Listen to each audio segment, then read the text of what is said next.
Hi, it's Roger here with episode 15 of Entrepreneur TV, and today I am in Rodeo Drive in Hollywood with the very first step of how we go about building a brand for ourselves, our personal brand, and how we make sure that we are moving from the worker, which is the orange level, through to the yellow level, player. Work and play are the total opposite of each other.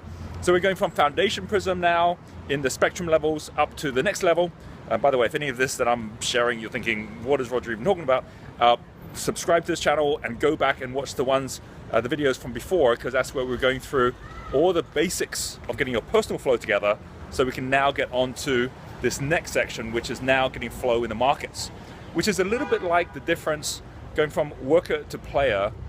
It's like the difference of going from being a spectator watching a football game to actually getting on the pitch. You know, as long as you're a spectator, you know, it's almost like you're anonymous. You know, you're there, and of course every big football game has a lot more spectators than players, but you're not committed in the same way. You can go get a hot dog, you can go get a drink, and the game's still on. Whereas the moment you actually get on the pitch, you need to have a position. Otherwise, you're going to be the one who's chasing the ball all the time. You're going to get in everyone's way, and so many people, they go from working in a job to getting to the point where they're now running a business, and they do that same thing. They think it's about the business, it's about the ball, it's about chasing after the ball to try and get it, or chasing after the money, wondering why you can never get to it. And it's because it's moving too fast. It's already passing from one person to another. The moment you say, okay, so if I'm going to now get on the pitch, I've actually got to set a position. So it's not about me chasing the ball, it's about me having a position which makes me valuable to the team. So they'll pass the ball to me. And that's when you start really getting the difference and the shift here. Brands, you know, why do people spend so much more money on a bag in Rodeo Drive or a pair of shoes than they would in other places? Is because each of them have a very specific brand that you're now really focusing at building attraction around. And so we're talking about your personal brand and your personal identity as step number one here. Identify your identity is step number one at the yellow level, where you're actually setting yourself up and your position on the team before you go out there trying to basically build a business and to focus on your products, right? That's all going to come, don't worry. But the most important thing, first of all, is your personal brand. I'm going to give you an example of this from my own personal life, and I'm taking you somewhere to show you the outcome of actually having set this for myself as well. So identify your identity. You're going to find that there's an entire mission on Genius you can take. You can start by watching the video right here, and it will take you to this mission.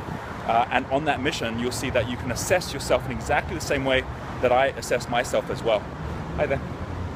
We're in the... Thanks very much. We're in the Beverly, Wiltshire now, which is a hotel here, one of the really nice hotels here in Beverly Hills. And I'm taking you to a spot which is the outcome of me thinking, 4 years ago, what was my personal brand for me personally. And when I thought about that in terms of my identity, it doesn't start, as you see if you go through the mission, and you can take the assessment yourself, it doesn't start by you saying, you know, what do I want to be? It starts by you saying, well, who's already living the kind of life or achieving the kind of things that I would love to be living and achieving several years from now. I remember when I was asking myself that question 4 or 5 years ago, there were names that were coming up that I was associating with and saying, well, if I was connected with those kind of people, how awesome would that be? There were people like Carl Jung, who, as you know, with psychometric testing, was really kind of like grandfather of psychometric testing. Or someone like, Joseph Campbell, who's somebody who, again, took the concepts of the past, then started looking at how they're going to impact us for the future. And then that led to, people like Buckminster Fuller. You know, I went and looked at Buckminster Fuller's Wikipedia article to say, well, how was he described? How do people see him? How could you summarize yourself in, you know, several words or in a sentence? And what I found was that he was described as a futurist. And this is a time when I didn't really think much about the idea of being a futurist. But when I thought about that, I thought, well, you know what? That's exactly what I want to be doing with my life, being able to have an ability to help entrepreneurs, not just by looking at the past and supporting them in their natural flow, by looking at the future and where that's going. And so as a result of that, I then started connecting up with people in the industry. So your actions get informed by your identity. Who are the top 3 people that you would focus at? We're just moving right now into coming into a room here where, as a result of me having gone on this path, I started up the Fast Forward Your Business tours. I got connected to other futurists out there, which included Peter Diamandis, who is the founder of the X Prize. The X Prize is right over here because Peter is now here in Beverly Hills. So here's the X Prize. If you've seen Virgin Galactic, that was inspired by the very first X Prize, the Ansari X Prize, which Burt Rutan won. And Burt Rutan is actually now the developer with Richard Branson for Virgin Galactic. What we're seeing in here is an entire room of futurists and entrepreneurs, where I've come here to Beverly Hills to basically see how the futurists and the entrepreneurs are working together for a new tomorrow. So here is Salim Ismail, who wrote Exponential Technologies, on stage with Peter Diamandis, right? Here they are. 10 years ago, the CEO looked at their 80,000 person company And decided that he could not the most awesome thing about setting your identity of who you want to be is, and then focusing at how you define who you're going to be. And then from there, focusing at who's in your team.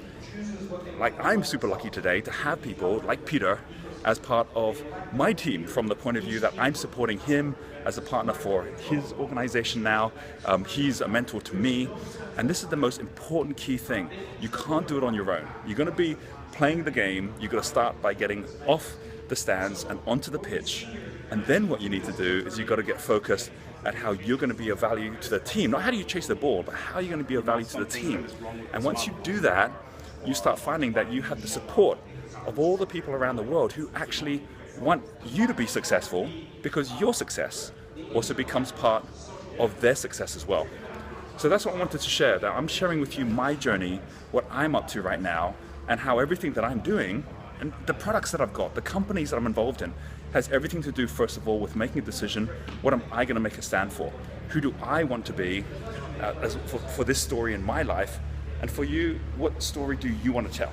What do you want people to be looking back at years from now and seeing that as a result of you making that stand on who you were and making that stand, just like an author in a story, that take that idea of an author, you're writing that story for yourself, that you become that authority. Identity is about you creating authority in your life as to what you're going to make a stand for.